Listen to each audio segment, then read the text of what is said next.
Baik, pada hari ini saya akan menyampaikan tentang perhitungan pendapatan nasional satu sektor. Saya berharap teori yang sudah saya share pada pertemuan sebelumnya dapat dipelajari, dibaca kembali, supaya saudara bisa memahami apa yang saya akan sampaikan pada pagi hari ini. Jadi, teori yang berkaitan dengan perhitungan pendapatan nasional satu sektor itu sudah saya share ya, tinggal dibaca nanti dipahami ya, betul-betul dipahami dan harapannya nanti bisa lebih bisa mengerjakan soal-soal hitungannya setelah teorinya dipahami. Kalau tidak ada yang dipahami atau ada yang tidak ada mengerti, bisa kita diskusikan ya, bisa via WA group atau bisa langsung japri ke saya juga tidak apa-apa. Baik, kita akan mulai sambil menunggu teman-teman yang lain untuk berpartisipasi ya. Kita mulai saja karena kebetulan saya hari ini ada acara, jadi kemungkinan hanya satu sesi saja ya sebagai pendahuluan ya, tidak diperpanjang untuk 2 sesi. Tetapi kalau masih ada waktu kita akan mulai jam 9 sih acaranya. Ya, nanti bisa 1 atau 2 sesi lah maksimal. Pendapatan nasional ini ada hitungannya mulai dari 1 sektor, 2 sektor, dan 3 sektor. Nah, kita coba memulai dengan yang 1 sektor dulu. Nah, untuk keseimbangan perekonomian satu sektor, pendapatan nasional itu dihitung berdasarkan rumus ini ya, Y sama dengan C. Y sama dengan C ya. Y sama dengan C, di mana Y-nya ini adalah pendapatan nasional, C-nya ini adalah konsumsi. Ya, jadi ini untuk satu sektor. Ya, untuk pendapatan nasional satu sektor ya sama dengan C. Ya, kenapa? Apa artinya kalau pendapatan sama dengan pengeluaran?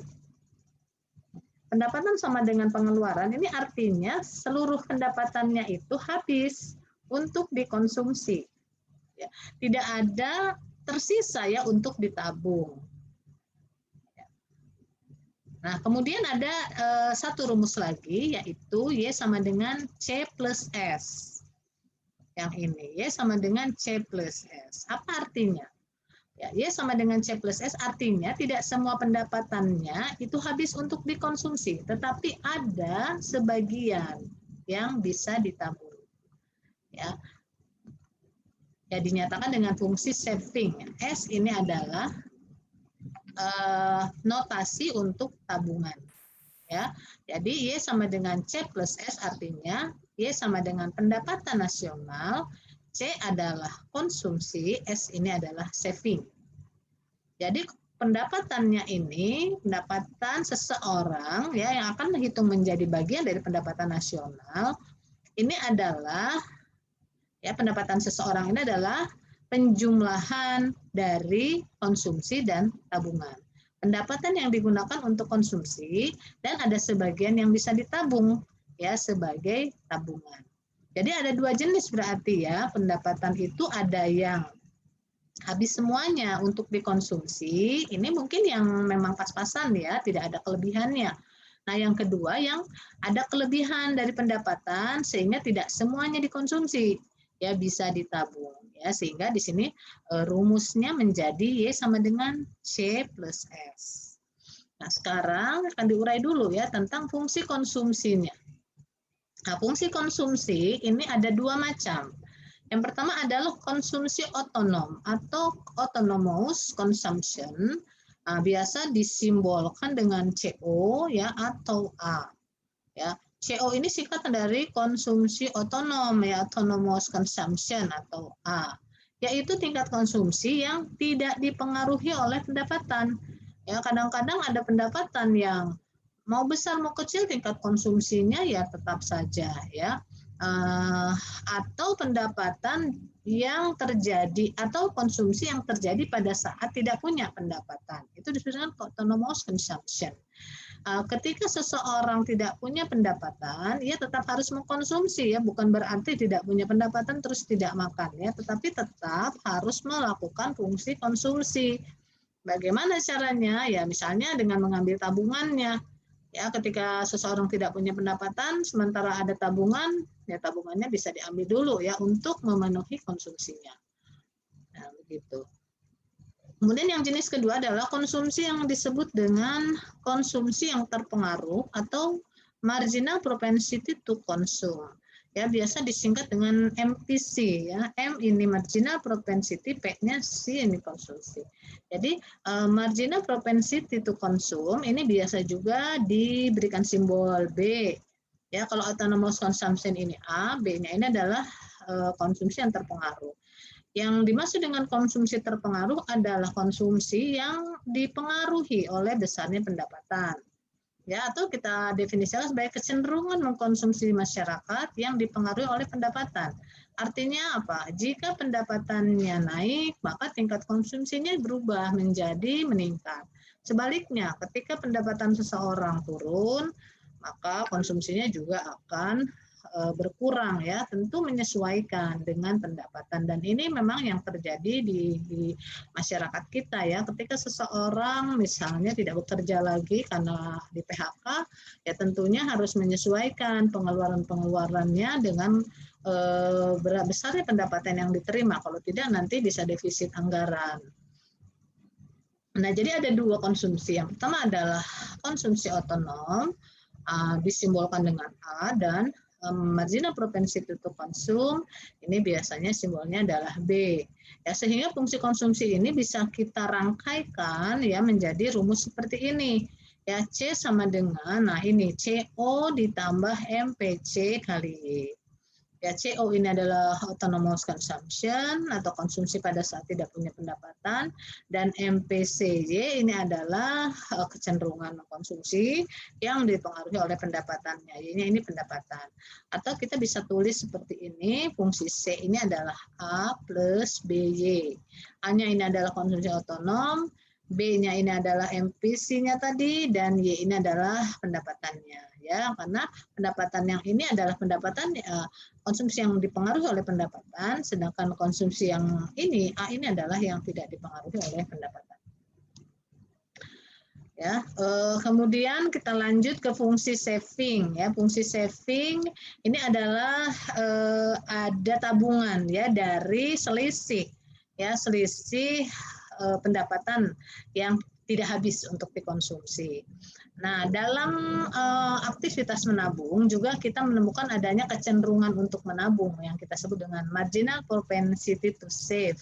Ya, kecenderungan menabung ini sama dengan kecenderungan untuk mengkonsumsi yang sangat dipengaruhi oleh pendapatan. Artinya ketika pendapatan seseorang tinggi, pasti menabungnya juga lebih banyak ya. Ketika pendapatannya itu tidak habis untuk dikonsumsi, jadi tabungannya bertambah. Sebaliknya ketika seseorang pendapatannya berkurang, bahkan mungkin suatu saat tidak punya pendapatan, maka tabungannya akan berkurang karena diambil ya untuk memenuhi kebutuhan konsumsinya. Jadi ini juga berbanding lurus dengan pendapatan ya, marginal propensity to save. Jadi ada kecenderungan mengkonsumsi yang dipengaruhi pendapatan atau MPC, dan ada juga kecenderungan menabung. MPS ya, marginal propensity to save. Nah, ketika di jumlah MPS dan MPC ini sama dengan 1 nilainya ya. Nah, ini MPC ditambah MPS ini sama dengan 1. Jadi kalau mau cari MPC atau marginal propensity to consume, ini tinggal 1 dikurang MPS. Begitu juga MPS ini adalah 1 dikurang MPC. Jadi MPS ditambah MPC ini sama dengan 1. Oke ya, nah bagaimana rumus saving? Kita lihat rumus saving, kalau rumus konsumsi tadi kan A plus BY ya, seperti ini nih, ini rumus konsumsi. Nah sedangkan rumus saving itu adalah yang ini, min A plus 1 min B kali Y. Min A ini apa? Ini adalah autonomous consumption yang minus tadi. Kenapa kok dia minus?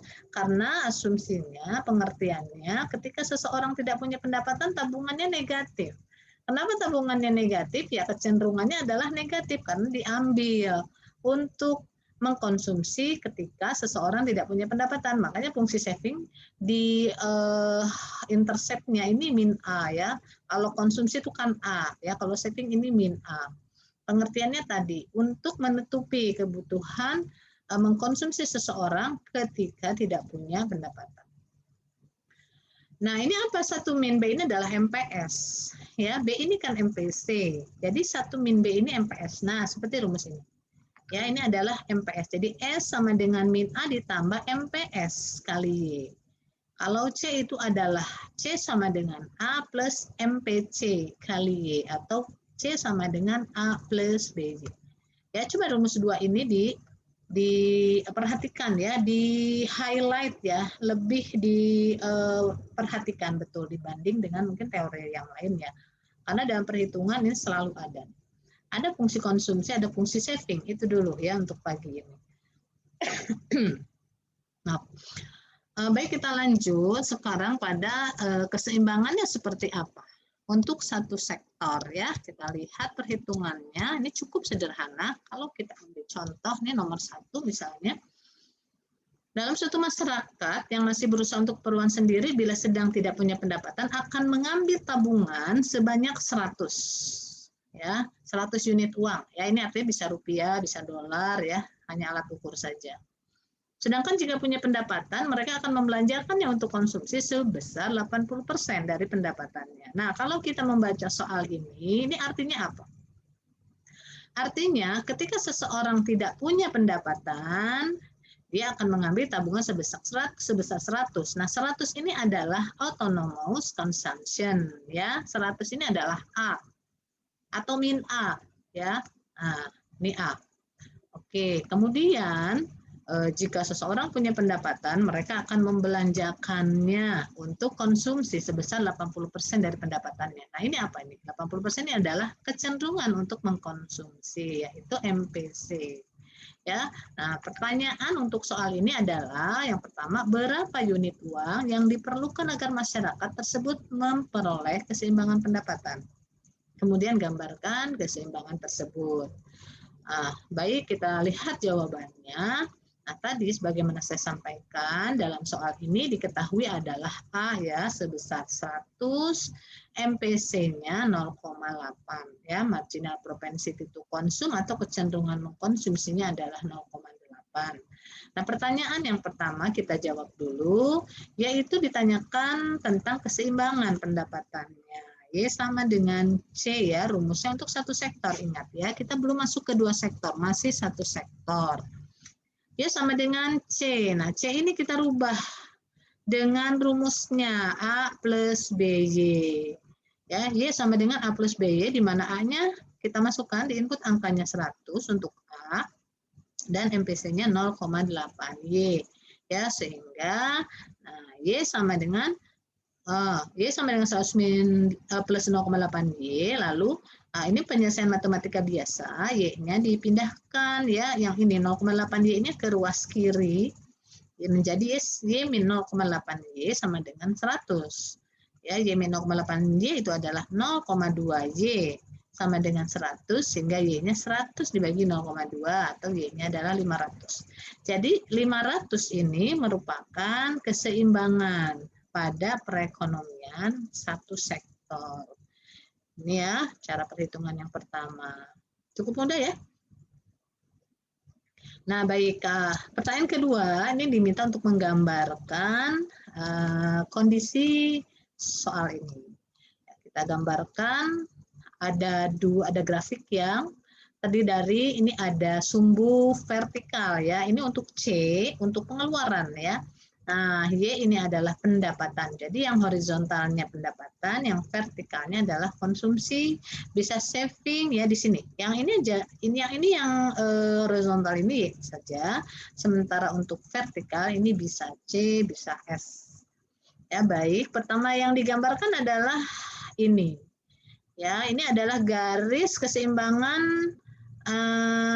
nasional ya. Y sama dengan AE. Y sama dengan A ini adalah Y sama dengan agregat expenditure. Apa artinya? Adalah pengeluaran keseluruhan. Jika Y sama dengan AE, pendapatan sama dengan agregat expenditure atau pengeluaran secara keseluruhan, maka dia digambarkan dengan garis yang berada pada garis diagonal ini 90 derajat ya, dari kalau kita gambarkan menggunakan busur ini adalah 90 derajat kemiringannya. Kita gambarkan dulu untuk garis Y sama dengan AE, baru kemudian kita letakkan titik untuk A di sini ya. Tadi A-nya ini adalah A, yaitu 100. Kemudian, nah ini adalah Y-nya, keseimbangannya. Keseimbangan ini adalah C pada 500, ini adalah Y juga 500. Yang namanya keseimbangan itu artinya Y sama dengan C ya. Keseimbangan itu pemasukannya sama dengan pengeluaran. Ya. Jadi kita tarik garis bertemu di garis Y sama dengan AE di sini ya. 500 ini sembarangan memang ngambil titiknya, diletakkan saja di sini 500 pada sumbu vertikal atau pada fungsi C, dan yang di horizontal ini juga diletakkan di sini 500, kemudian diletakkan titik tepat pada garis Y sama dengan AE. Nah, kemudian dari titik A ini tarik saja ya garis yang menghubungkan di A sampai melewati Y sama dengan C. Maka kita beri di sini Y sama dengan C ya, atau ini garis fungsi konsumsi. Nah ini C sama dengan A plus BY. Itu ya, ini menggambarkannya. Nah kemudian di sini diberi nama juga Y sama dengan C, artinya apa?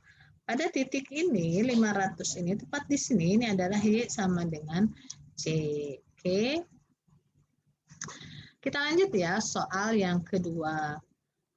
Jika konsumsi otonom satu masyarakat adalah 175, sedangkan kecenderungan menabungnya adalah 10% dari setiap pertambahan pendapatan, berapakah pendapatan keseimbangan masyarakat tersebut, dan gambarkan pula grafiknya.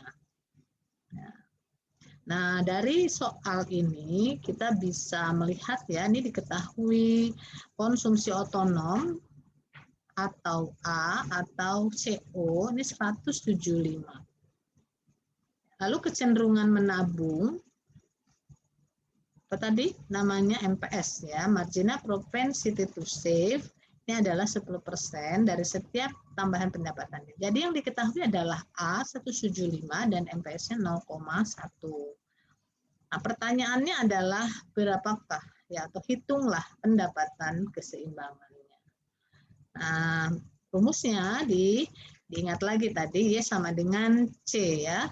Nah, ini bisa ditulis dulu di sini Y sama dengan C.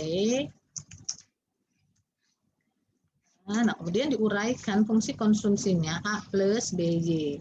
A ini adalah apa tadi? Ada yang tahu?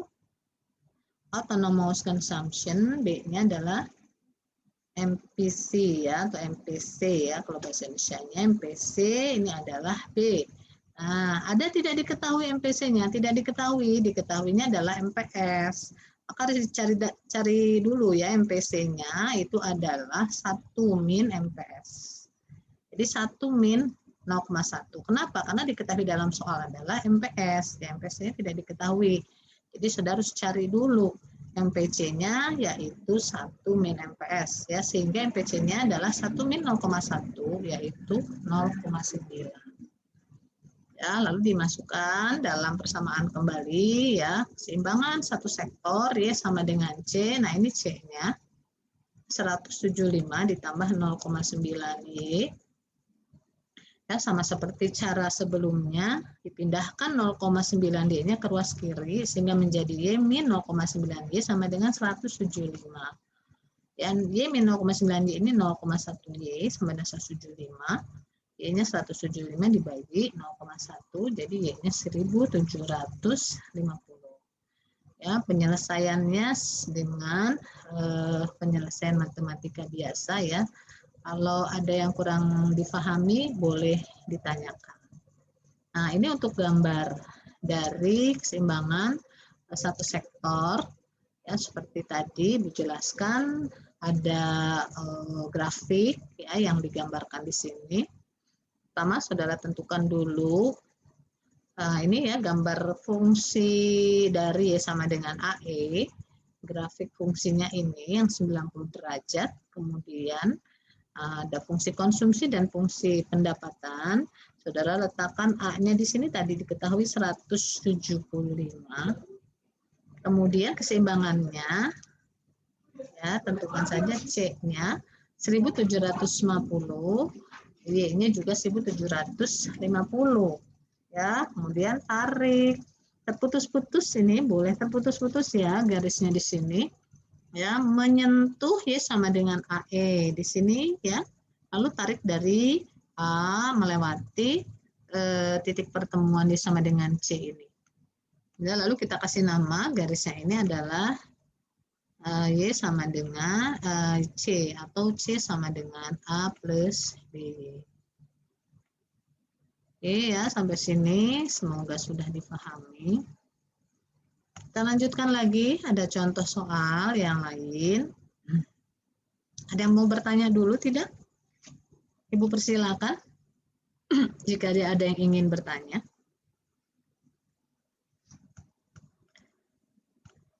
Oke, masih menyimak mungkin ya, jadi belum ada yang bertanya. Ibu lanjutkan satu contoh berikutnya, diketahui fungsi C sama dengan A plus BY, sedangkan besarnya konsumsi pada saat tidak punya pendapatan adalah 120. Nah, 120 ini adalah A atau CO. Ya, dan kecenderungan masyarakat untuk menabung 2/10 dari setiap pertambahan pendapatan. Ya, pertanyaannya, buatlah fungsi konsumsi dan tabungan yang pertama. Yang kedua, berapa keseimbangan pendapatan? Yang ketiga, jika pendapatan masyarakat pada tahun 2000 sebesar 750, berapakah besarnya konsumsi dan tabungan negara pada saat itu, dan menggambarkan grafiknya pada pertanyaan D. Baik, untuk menjawab pertanyaan ini, ada 4 pertanyaan, maka kita identifikasi dulu ya, yang diketahui adalah A, sesuai dengan soal. Yang diketahui adalah A sebesar 120, kemudian MPC 2/10 ini sama dengan 0,2 ya. 0,2, kemudian kita masukkan saja ke dalam persamaan-persamaan yang tadi sudah dijelaskan. Yang pertama, pertanyaannya adalah berapa? Buatlah fungsi konsumsi. Jadi kita buat dulu fungsi konsumsi dan fungsi tabungan. Fungsi konsumsi ini kembali ya kita tuliskan lagi ya sama dengan A plus BY. Sudah diketahui A-nya, tinggal diinputkan di persamaan ini 120, MPS-nya. Oh, ini diketahui MPS, marginal propensity to save ya. Sedangkan besarnya kecenderungan untuk menabung. Nah, ya di sini ini juga harus diperhatikan ya. Ada kecenderungan menabung, ada kecenderungan mengkonsumsi. Kalau kecenderungan menabung itu artinya MPS. Ya, jangan terkecoh ya. Hati-hati. Ada kecenderungan mengkonsumsi. Kalau kecenderungan mengkonsumsi tinggal dimasukkan di sini. Tapi masalahnya dalam soal ini tidak diketahui ya kecenderungan mengkonsumsinya. Yang diketahui adalah kecenderungan menabung sebesar 120. Nah, arti 0,2 maaf. 2/10 ya. Ini ada kecenderungan untuk menabung. Artinya 2/10 ini adalah MPS. Baik. Karena tidak ada diketahui MPC, yang diketahui adalah MPS, maka harus dicari dulu MPC-nya ya dengan cara apa? 1 dikurangi MPS. MPC itu adalah 1 dikurangi MPS. MPS-nya 0,2, berarti MPC-nya itu 1 dikurangi 0,2. Jadi MPC-nya adalah 0,8. Nah, setelah diketahui MPC, baru diinput ya ke dalam, disubstitusikan ke dalam persamaan fungsi konsumsi ini. Tuh, ya ini adalah fungsi konsumsi yang kita dapat, yaitu 120 ditambah 0,8Y. Ya, kemudian kita buat fungsi saving atau fungsi tabungan. Nah, masih ingat ya persamaannya adalah min A plus MPS kali Y atau min A plus 1 min B kali Y. Ya, atau min A plus MPS kali Y. Min A ini tinggal A-nya ada 120 jadi min 120 ditambah MPS. MPS-nya ini 0,2 ya, diletakkan di sini. Jadi persamaan kita dapatkan adalah min 120 tambah 0,2Y. Oke, pertanyaan pertama sudah terjawab. Kita lanjut ke mencari keseimbangan nasional satu sektor ya, Y sama dengan C. Y sama dengan, nah ini C-nya, letakkan ya di sini, gantikan C 120 plus 0,8 Y. Nah, cara penyelesaiannya sama juga dengan tadi di soal-soal sebelumnya, 0,8 Y-nya diletakkan di kiri. Kenapa harus diletakkan di ruas kiri? Karena dia mengandung variabel Y. Ya, digabungkan supaya bisa dijumlah. Ya, 120-nya tetap di kanan. Sehingga Y misal 0,8 Y sama dengan 120. Nah, Y min 0,8 ini 0,2 Y kan ya. Nah, sama dengan 120, maka Y ini 120 dibagi 0,2. Ya, atau kita dapatkan pendapatan nasional satu sektornya adalah seimbangannya pada 600 unit uang. Nah, oke, ini contoh yang ketiga untuk menghitung keseimbangan pendapatan nasional satu sektor. Nah, pertanyaan berikutnya, bagaimana jika diketahui dalam suatu periode, misalnya ini tahun 2000, pendapatannya 750. Berapa besarnya konsumsi dan tabungan masyarakat pada saat itu? Jadi diketahui di sini Y-nya 750. Maka caranya untuk mengetahui besarnya konsumsi dan tabungan pada saat pendapatan 750 ini adalah disubstitusikan saja ya, Y-nya dimasukkan ke dalam persamaan yang tadi sudah kita dapat. Nah, fungsi C adalah 120 plus 0,8 Y. Ya, yang ini yang kita sudah dapat tadi, fungsi C-nya nih di pertanyaan A. Apa Y 750-nya disubstitusikan di sini. Ya, kemudian kita selesaikan, kita hitung menjadi 120 tambah 600. Ya, kita dapatkan nilai konsumsinya adalah 720. Ya, begitu juga dengan fungsi tabungan. Tadi sudah kita cari, kita buat nih fungsi tabungannya. S sama dengan min 120 ditambah 0,2 Y. Nah, Y-nya ini juga kita substitusikan dan kita hitung. Kita akan dapatkan S-nya ini adalah 30. Ya, kalau dicek lagi, maka 750 ini dalam soal ke C ini ya, 750 ini akan digunakan untuk konsumsi sebesar 720, sisanya untuk tabungan sebesar 30. Lalu gambarnya agak berbeda dengan dua gambar sebelumnya. Kalau ini ada fungsi saving di sini. Kalau tadi hanya fungsi konsumsi saja pada dua soal sebelumnya. Cara menggambarkannya sama ya, ada di sini sumbu untuk Y sama dengan Y sama dengan AE. Ya, ini 90 derajat garis diagonal. Untuk Y sama dengan AE, kemudian di keseimbangannya di sini Y-nya 600, C-nya 600 tepat ya, tepat di sini kita gambarkan seperti tadi, tarik ke memotong sampai ke garis diagonalnya sama dengan AE ini. Ya, lalu tarik dari A, ini A-nya 120. Nah, ini adalah fungsi konsumsi. Lalu fungsi tabungannya bagaimana? Nah, fungsi tabungan itu karena diawali oleh min A, ya min A ini di sini ya, diletakkan di sini di kuadran keempat karena dia negatif, min 120. Lalu pada saat pendapatan 600, ya ini adalah pendapatan pada saat keseimbangan. Nah, pada saat keseimbangan nilai S-nya itu 0, ya kan? Karena apa? Y sama dengan C. Pendapatan sama dengan konsumsinya. Jadi tidak ada tabungan. Maka ketika nilai pendapatan 600, S-nya tepat di sini. Ya, artinya apa ini? Tidak ada saving, savingnya 0. Ya, jadi tarik seperti ini, dihubungkan, kita akan dapatkan fungsi saving. Lalu pada saat 750 bagaimana? Nah, ini pada saat pendapatan 750 ada saving 30. Nah, ini savingnya 30, ini bisa ditambah ke sini ya.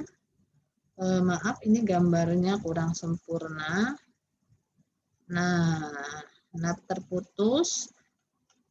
Saya insert dulu untuk garis ke bawahnya. Nah, ini artinya apa? Ketika pendapatan 750, ya fungsi savingnya ini 30. Ya, lalu pendapatannya, nah ini bisa ditarik ke atas ya. Ini sebenarnya bisa ditarik juga ke atas. Ya, menggambarkannya, tapi ya cukup seperti ini ya. Atau bisa ditambahkan ya konsumsinya itu pada saat ini tidak 750 ya, tapi 720 ya, nanti ada di bawahnya sini. Ini tarik.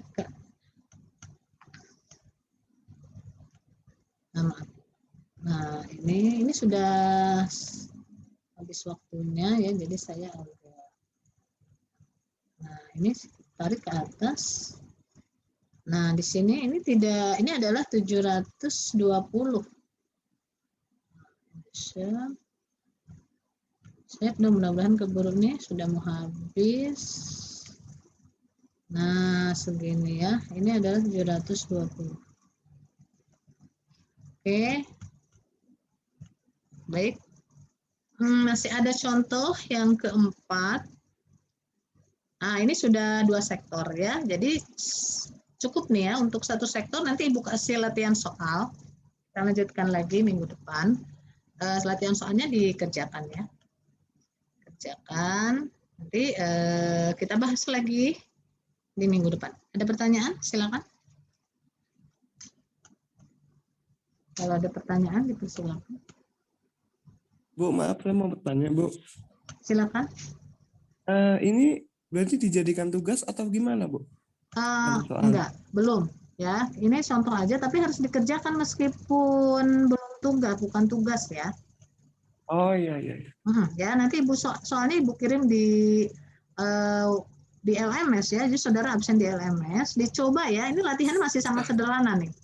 Kalau di tahap ini saudara mampu, insya Allah nanti ke depannya mudah ya. Hanya harus berusaha dari yang mudah dulu. Jadi ketika menemukan yang lebih susah, saudara sudah siap. Baik,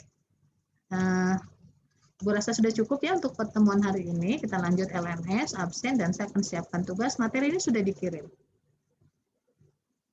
Ini Ibu nanti kirim rekamannya ya, ini kebetulan direkam. Terima kasih atas perhatiannya. Mohon maaf apabila ada yang kurang berkenan. Saya akhiri, wabillahi taufik wal hidayah. Wassalamualaikum warahmatullahi wabarakatuh. Sampai ketemu lagi. Waalaikumsalam, Bu. Terima kasih. Yang baru masuk di LMS saja tidak apa-apa ya. Silakan.